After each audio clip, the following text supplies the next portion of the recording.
Decolé agora. Eu pago a multa. Beatriz Nogueira sorriu com desdém na frente de toda a sala de operações.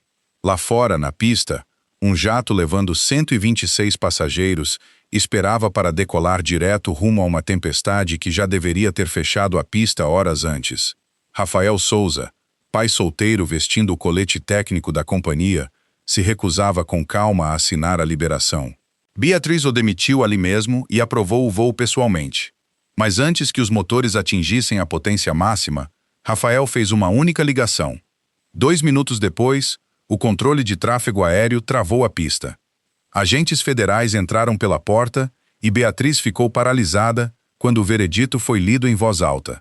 Se você acredita que a calma pode superar o poder, fique com essa história e veja Rafael virar tudo do avesso. Amanhã havia começado de forma tranquila no Aeroporto Internacional de Viracopos, em Campinas, muito antes de alguém imaginar que aquele dia terminaria com agentes federais atravessando a pista.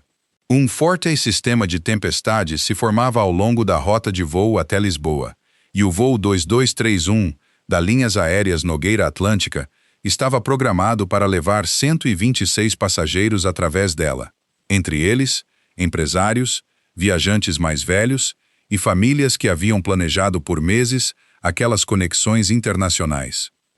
Rafael chegou ao centro de operações mais cedo do que qualquer outra pessoa naquele dia, como sempre fazia antes de um voo que o deixava inquieto. 3 coisas o incomodaram quase imediatamente.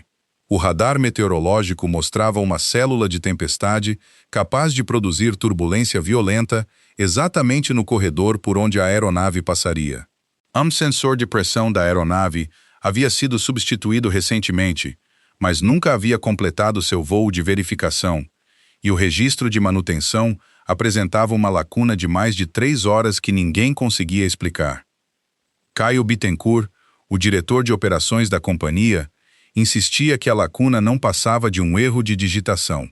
Garantiu a todos que a aeronave já havia sido inspecionada e estava perfeitamente apta a voar, com a voz suave e segura de sempre, do jeito que usava quando queria encerrar uma conversa rapidamente. Rafael se recusou a aceitar uma garantia verbal no lugar da documentação. Pediu os registros técnicos originais e solicitou que o voo fosse mantido em solo até que o sistema pudesse ser devidamente checado. Era um pedido pequeno, do tipo que ele já havia feito centenas de vezes, mas algo na expressão de Caio lhe disse que dessa vez não seria simples. Num breve instante de calma antes que a tensão do dia tomasse conta de tudo, Rafael recebeu uma mensagem de voz do filho, Davi, de 6 anos. O menino desejou ao pai um bom dia de trabalho e lembrou que tinham combinado uma ligação para aquela noite. Rafael sorriu com a mensagem e guardou o celular de volta no bolso. A partir dali, o dia pertenceria inteiramente à companhia aérea, e Davi só voltaria a aparecer nas horas finais e tranquilas da história. A narrativa revela, de forma suave e sem se demorar no assunto, que Rafael já havia investigado um acidente que matou mais de 70 pessoas. Aquele desastre havia começado com uma única linha de dado de manutenção que alguém escolheu ignorar porque a companhia não queria atrasar o cronograma. Ele se lembrava de estar parado num campo nos arredores de uma cidadezinha do interior, às 4 da manhã, segurando uma lanterna sobre um pedaço de fuselagem carbonizado e compreendendo pela primeira vez que toda a catástrofe que ele viria a investigar havia começado como uma decisão comum, tomada por uma pessoa comum que acreditou, por um instante, que as regras podiam ser um pouco flexíveis sem que ninguém se machucasse. Desde aquele dia, Rafael seguia uma única regra inflexível. Nenhum voo era mais importante do que as pessoas sentadas dentro dele. Essa convicção era parte do motivo pelo qual Sérgio Andrade confiava nele havia quase 11 anos. Os dois haviam trabalhado juntos durante o período em que Rafael atuou como investigador federal, muito antes de deixar o serviço público para criar o filho sozinho, após a morte repentina da esposa. Ao longo de dezenas de casos, Sérgio aprendera que Rafael nunca exagerava uma ameaça e jamais soava um alarme apenas para proteger a própria posição. Quando Rafael pegava o telefone para relatar uma preocupação, Sérgio já sabia que algo real estava em curso, e essa certeza pesaria mais do que qualquer um dos dois poderia imaginar antes do fim daquele dia. Na sala de reuniões envidraçada com vista para a pista, Beatriz Nogueira estava numa chamada com o Conselho de Administração. A voz firme, mesmo enquanto os números atrás dela contavam uma história bem diferente. A Linhas Aéreas Nogueira Atlântica acabara de fechar seu terceiro trimestre seguido no vermelho. E o voo Dustre 1 deveria ser o lançamento triunfal de uma nova rota internacional, lotado de investidores e jornalistas de aviação, trazidos especialmente para testemunhar aquele momento. Se o voo fosse cancelado, as consequências se espalhariam rapidamente.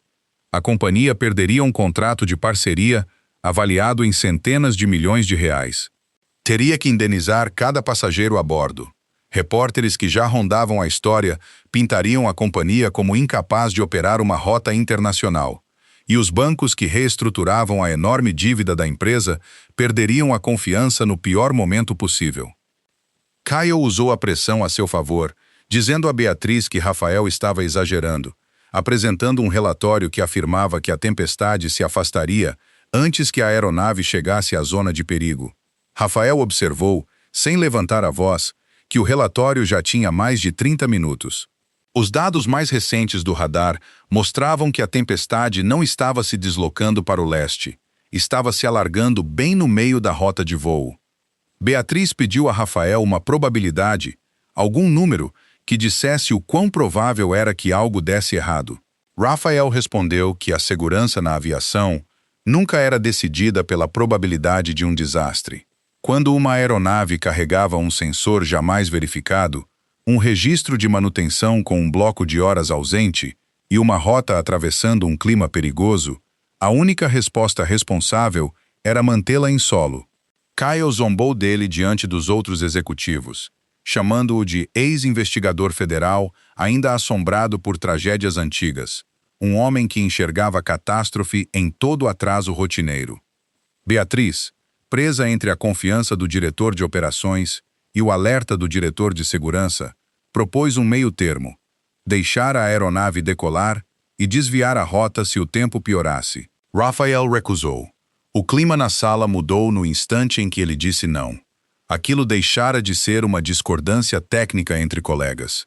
Havia se tornado um confronto direto entre a autoridade de uma executiva-chefe e a responsabilidade legal do homem cuja assinatura tornava um voo oficial.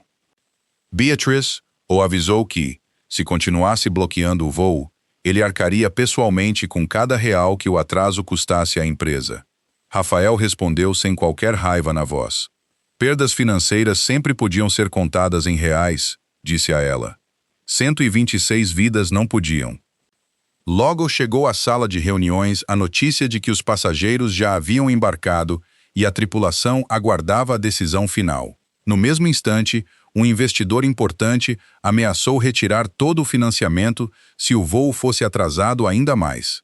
Kyle pressionou Beatriz discretamente para que provasse ser forte o suficiente para comandar a empresa que o pai dela havia construído, transformando toda a crise num teste de liderança em vez de uma questão de segurança. Encurralada por todos os lados, Beatriz deu a ordem para prosseguir. Rafael usou sua autoridade como diretor de segurança de voo para reter o código interno de aprovação que o voo exigia por lei. Sem sua assinatura no sistema, a aeronave não podia deixar o portão. Kyle sugeriu que a companhia simplesmente aceitasse qualquer multa administrativa que viesse e resolvesse a papelada depois. Beatriz olhou diretamente para Rafael, deixou um sorriso pequeno e frio cruzar o rosto, e disse as palavras que a acompanhariam pelo resto do ano. Decole agora, eu pago a multa. Rafael explicou, com toda a calma que conseguiu reunir, que aquilo não era uma questão de papelada perdida. Se Beatriz permitisse conscientemente que uma aeronave operasse com um alerta de segurança não resolvido registrado no sistema, ela poderia estar violando diretamente as normas federais. E se algo desse errado no ar, poderia responder por responsabilidade criminal, não apenas por uma multa. Beatriz ouviu o aviso como uma ameaça, não como um fato. Ordenou que a segurança confiscasse o crachá dele, anunciou sua demissão com efeito imediato e colocou Caio no comando temporário do Departamento de Segurança. Caio agiu rápido, inserindo uma aprovação de anulação, usando seu acesso administrativo antes que alguém pudesse impedi-lo. A porta da cabine se fechou. O trator de reboque começou a empurrar o jato para longe do portão. Rafael não gritou. Não tentou passar pela segurança à força, nem implorou para que Beatriz reconsiderasse. Simplesmente pegou o celular e discou a linha de emergência da Agência Federal de Supervisão da Aviação, um número que ainda guardava de cor de seus anos como investigador. Confirmou sua identidade usando uma credencial de investigador que continuava ativa no sistema consultivo da agência, mesmo depois que ele deixara o serviço público. Então expôs 3 preocupações, em linguagem simples e sem pressa. O registro de manutenção mostrava sinais de adulteração. Um sensor crítico jamais havia concluído sua verificação, e a diretoria da companhia estava, conscientemente, despachando a aeronave, apesar de um alerta de segurança ativo. Sérgio Andrade, do outro lado da linha, pediu provas.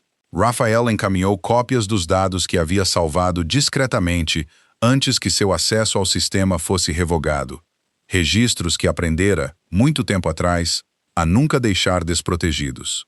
Enquanto o voo 231 se aproximava da pista, a torre de controle recebeu uma instrução urgente para manter a aeronave em posição. O comandante avisou pelo interfone que ainda não tinham autorização para partir. Beatriz, ainda convencida de que era apenas um atraso passageiro, se virou para Caio em busca de segurança. Minutos depois, uma fila de veículos federais entrou na área de operações. Sérgio Andrade desceu, carregando uma ordem de inspeção emergencial tanto para a aeronave quanto para os registros operacionais da companhia. Sérgio informou à sala que o voo 231 estava suspenso até que uma inspeção técnica independente fosse concluída. E não era apenas aquele voo específico sob escrutínio. A Agência Federal estava suspendendo por completo o privilégio de autocertificação da Linhas Aéreas Nogueira Atlântica, citando provas claras de interferência no processo de aprovação de segurança.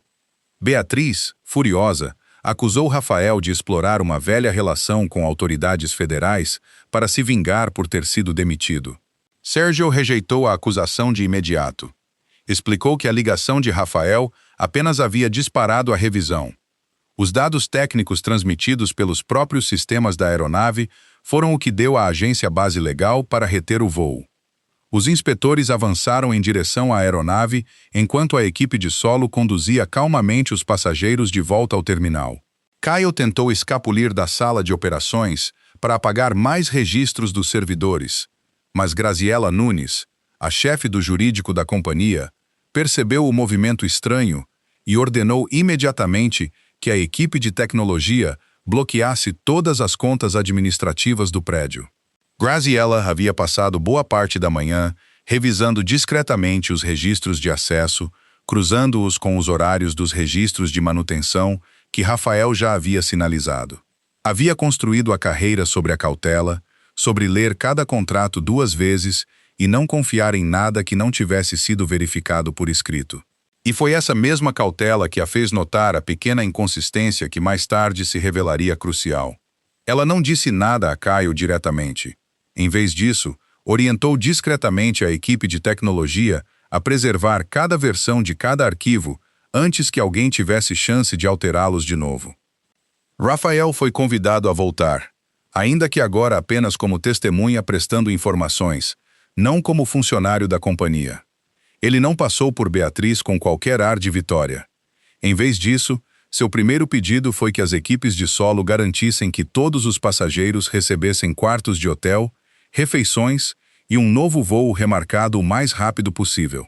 Aquele único pedido incomodou Beatriz mais do que qualquer coisa que ele dissera durante todo o dia. Ela havia presumido que o único objetivo dele era provar que ela estava errada. Observando-o agora, percebeu que a atenção dele jamais havia se desviado das pessoas que estiveram sentadas naquela aeronave.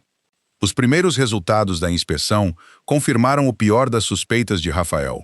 O sensor de pressão recém-instalado não apenas havia pulado a verificação, seu número de série não correspondia a nada nos registros. Um técnico chamado Jonas Marins admitiu, com as mãos tremendo, que Caio havia instruído pessoalmente que ele assinasse um procedimento que nunca havia sido realmente executado. Jonas havia obedecido por medo de perder o emprego, mas guardara discretamente uma cópia da ordem de serviço falsificada, escondida para o caso de um dia precisar provar o que realmente havia acontecido. Beatriz começou a entender que Caio vinha lhe alimentando informações falsas havia mais tempo do que ela gostaria de admitir. Sérgio deixou claro, no entanto, que ter sido enganada não apagava sua responsabilidade. Ela havia recebido um alerta direto de Rafael e escolhera ignorá-lo mesmo assim. Como Beatriz possuía uma licença de piloto comercial e usara aquela autoridade para anular uma decisão operacional, a Agência Federal abriu um processo emergencial para suspendê-la. Suas próprias palavras naquela sala de reuniões, ditas para soar poderosas, agora serviam como prova de que a violação fora deliberada. A investigação logo se expandiu para cobrir toda a frota da companhia.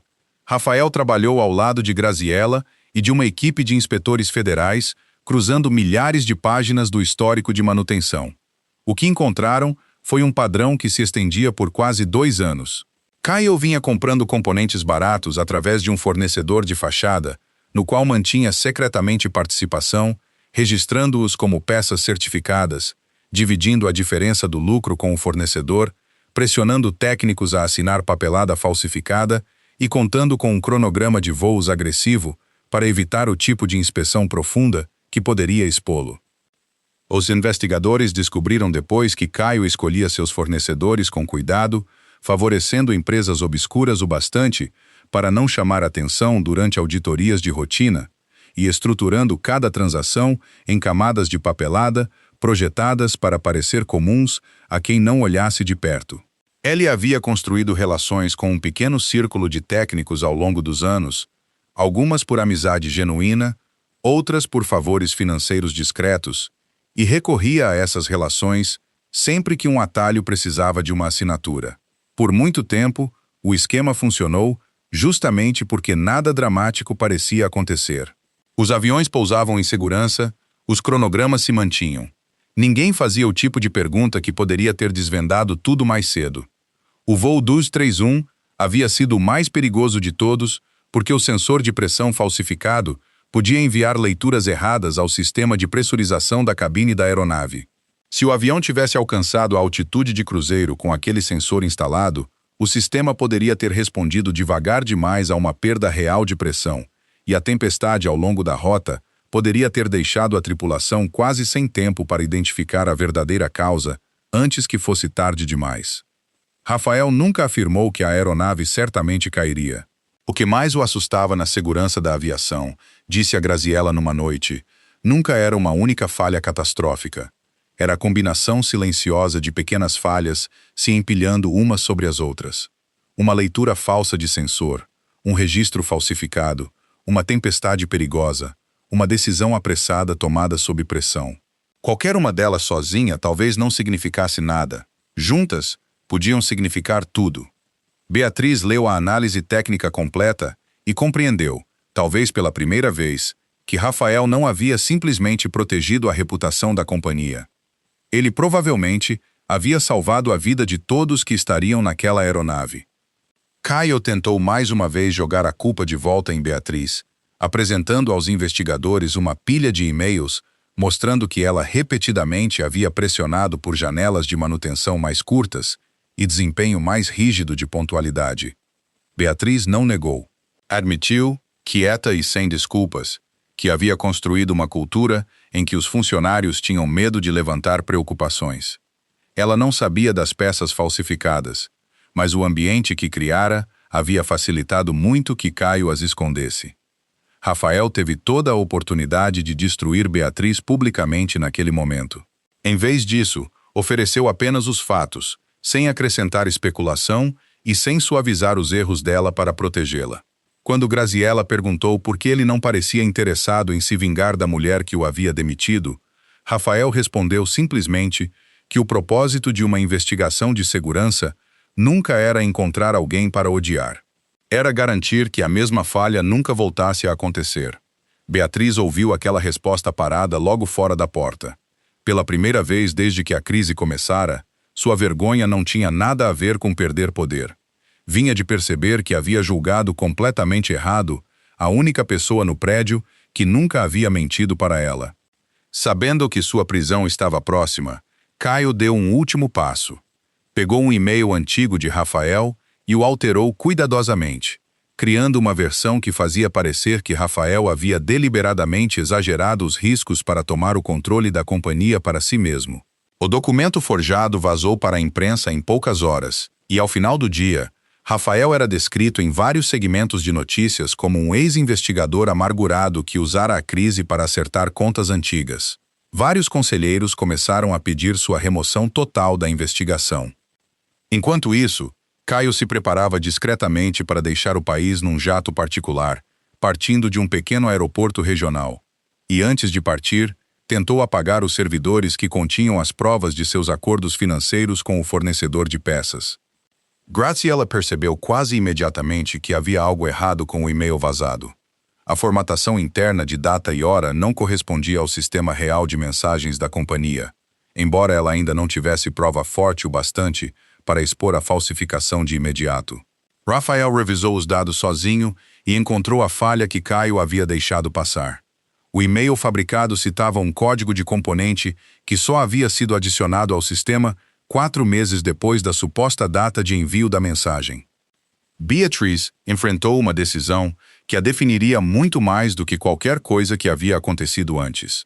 Se ficasse calada, poderia deixar Rafael absorver a culpa e usar o momento para convencer o conselho a restaurar sua autoridade plena. Se contasse a verdade, teria que admitir publicamente que ela mesma havia ordenado que uma aeronave perigosa decolasse. Numa coletiva de imprensa emergencial, Beatriz deixou de lado o comunicado que sua equipe de comunicação havia preparado. Confirmou com suas próprias palavras que o alerta de Rafael estivera certo desde o início. Admitiu que o havia demitido e que ela mesma havia tentado contornar o processo de segurança. Também declarou, com clareza e sem hesitação, que o e-mail usado contra ele apresentava todos os sinais de ter sido falsificado. Sua confissão fez as ações da companhia caírem ainda mais, mas também destruiu qualquer plano que Caio ainda tivesse. Sérgio usou os registros financeiros que Graziella havia descoberto para conseguir uma ordem de prisão, e agentes federais interceptaram Caio no aeroporto regional antes que sua aeronave sequer deixasse o solo. Dentro de sua bagagem, encontraram um disco rígido contendo registros de pagamento, uma conta oculta e uma lista de todos os funcionários que haviam sido pressionados a assinar documentos de inspeção falsificados. Caio foi acusado de fraude, falsificação de registros de segurança, obstrução de uma investigação federal e colocar em risco a operação de uma aeronave comercial. O acerto de contas de Beatriz, no entanto, estava longe de terminar. Uma audiência para determinar o destino de sua licença de piloto e de seu papel na companhia foi marcada para a manhã seguinte. A audiência aconteceu numa sala federal simples, com iluminação fluorescente e fileiras de cadeiras dobráveis, um espaço que parecia quase comum demais para uma decisão que determinaria o futuro de uma companhia aérea inteira. Estavam presentes Beatriz, Rafael, Graziella, Sérgio e vários membros do conselho da companhia, além de alguns advogados federais que falavam no tom medido e sem pressa de quem já havia feito aquilo muitas vezes e sabia exatamente o peso de cada palavra. Um advogado federal reproduziu a gravação captada na sala de operações naquele dia, e toda a sala ouviu a voz de Beatriz com a mesma clareza de quando as palavras foram ditas pela primeira vez. "Decole agora, eu pago a multa." Beatriz não negou. Descreveu a pressão financeira sob a qual estivera, a manipulação que sofrera nas mãos de Caio e os dados falsos que lhe haviam entregado. Mas nunca usou nada disso como desculpa. Reconheceu abertamente que Rafael lhe dera todos os motivos de que precisava para atrasar aquele voo, e que ela optara por ignorá-lo mesmo assim, por medo de perder um contrato e pela necessidade de provar sua autoridade ao conselho. Os representantes federais recomendaram uma longa suspensão de sua licença de piloto, uma restrição permanente que a impedia de se envolver diretamente em decisões operacionais de segurança, a colocação das linhas aéreas Nogueira Atlântica sob supervisão regulatória especial e a exigência de que toda a diretoria completasse um programa abrangente de reforma de segurança. Quando Rafael foi chamado como testemunha, muitos na sala esperavam que ele pedisse a revogação definitiva da licença dela. Em vez disso, ele traçou uma distinção cuidadosa entre duas questões separadas. Confirmou que as ações de Beatriz naquele dia haviam sido genuinamente perigosas e mereciam consequências reais, mas também observou que ela não fizera parte do esquema das peças falsificadas. Havia admitido publicamente seus erros e fornecera provas que ajudaram a levar Caio à justiça. Rafael recomendou que Beatriz fosse afastada da cabine até completar um novo treinamento, passar por uma avaliação de sua tomada de decisão sob pressão e demonstrar na prática que colocava a segurança acima do lucro. Ela não estava pedindo brandura, estava pedindo uma consequência que pudesse realmente mudar algo, em vez de uma que simplesmente destruísse uma pessoa pelo prazer de destruí-la. A decisão final do conselho foi severa, mas ponderada. A licença de piloto de Beatriz seria suspensa. O privilégio de autocertificação da companhia continuaria revogado até segunda ordem. A própria Beatriz perderia a autoridade de ordenar a partida de um voo ou de intervir em qualquer decisão de segurança. As operações não poderiam ser totalmente retomadas até que toda a frota passasse por inspeção. E, daquele momento em diante, um diretor de segurança independente teria poder de veto absoluto sobre qualquer voo, um poder que nenhum executivo da empresa poderia jamais anular novamente. Com uma única ligação e as provas certas por trás dela, Rafael havia posto fim ao próprio privilégio que Beatriz um dia tratara como algo a que simplesmente tinha direito. Depois da audiência, Beatriz perguntou a ele, baixinho, por que não havia tentado destruí-la quando claramente teve a chance. Rafael disse que jamais fizera aquela ligação para punir ninguém. Fizera porque 126 pessoas estavam sentadas numa aeronave que não era segura para voar. A resposta ficou com Beatriz muito depois de ela deixar o prédio. A diferença entre os dois, ela percebeu, nunca fora realmente sobre poder. Era que Rafael nunca esquecia que cada número num relatório de segurança representava uma pessoa de verdade. 2 semanas depois, toda a frota passou por inspeção. Mais de 7 componentes não atenderam aos padrões de certificação e foram substituídos antes que pudessem colocar em risco outro voo. A Linhas Aéreas Nogueira Atlântica absorveu perdas financeiras significativas no processo, mas evitou um desastre que poderia ter se desenrolado meses ou anos depois. O conselho pediu que Rafael voltasse como diretor de segurança de voo, oferecendo um salário consideravelmente maior. Ele aceitou somente depois que o contrato garantiu, por escrito, várias condições. O Departamento de Segurança operaria de forma independente da divisão financeira. Nenhum executivo teria novamente autoridade para anular uma retenção técnica. Funcionários que relatassem preocupações de segurança receberiam proteção total contra represálias. Todo o alerta seria registrado num sistema que a diretoria não poderia acessar nem alterar, e os bônus executivos deixariam de estar atrelados inteiramente à pontualidade. Beatriz se afastou temporariamente do cargo de executiva-chefe e ingressou ela mesma no programa de reforma de segurança. Passou semanas trabalhando ao lado das equipes de solo, observando técnicos examinarem cada parafuso, cada fio e cada linha de um registro de manutenção, à mão. Aprendeu os nomes de pessoas que antes só conhecia como itens de linha num relatório orçamentário. Homens e mulheres que haviam passado décadas mantendo aeronaves seguras sem nunca esperar reconhecimento por isso. Uma mecânica mais velha, chamada Carmen, que trabalhava no hangar havia mais de 14 anos, disse a Beatriz, sem rodeios, que executivos vinham e iam a cada poucos anos correndo atrás de números trimestrais. Mas as pessoas do chão de fábrica eram as que precisavam conviver com o que quer que aqueles executivos decidissem. Pela primeira vez em sua carreira, Beatriz compreendeu a distância real entre uma decisão tomada atrás de paredes de vidro e as consequências carregadas pelos trabalhadores parados na pista. Passou a chegar antes do amanhecer, não porque alguém exigisse isso dela, mas porque queria ver a companhia da forma como Rafael sempre a havia visto. Uma inspeção de cada vez, um relatório honesto de cada vez. 4 meses depois, a agência federal programou um voo de teste para a mesma aeronave que um dia fora designada ao voo 231. Não havia passageiros a bordo, apenas uma tripulação de teste, inspetores e uma equipe técnica monitorando cada sistema. Beatriz não teve permissão para sentar na cabine. Observava da cabine traseira como estagiária do programa de reforma de segurança, nada mais. No meio do teste, um sistema de alerta registrou uma pequena flutuação. O piloto sugeriu continuar, já que as leituras ainda estavam dentro dos limites aceitáveis. Beatriz analisou os dados e pediu que a aeronave retornasse ao aeroporto para inspeção. A decisão custou à companhia dezenas de milhares de reais em testes adicionais. Após o pouso, a equipe técnica descobriu uma conexão elétrica solta, não perigosa durante um voo de teste curto, mas o tipo de falha que poderia se transformar num risco real após ciclos repetidos de uso. Raphael percebeu, observando do centro de operações, que Beatriz havia genuinamente mudado. Ela não fizera aquela ligação para impressioná-lo. Fizera porque finalmente compreendera o princípio que ele defendera a carreira inteira. Sérgio concordou em considerar restaurar parte da licença de piloto de Beatriz assim que ela cumprisse todas as exigências restantes.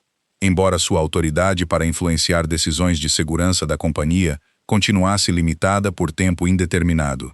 Beatriz aceitou os termos sem discutir. Cerca de um ano depois, a Linhas Aéreas Nogueira Atlântica retomou operações completas sob uma estrutura inteiramente nova.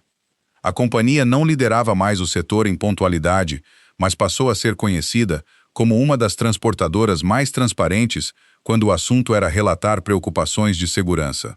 Raphael criou um programa que chamou de Uma Voz Pode Parar um Voo, dando a qualquer técnico, comissário ou piloto autoridade para interromper um voo no instante em que identificasse um risco real, sem medo de represálias de ninguém acima deles.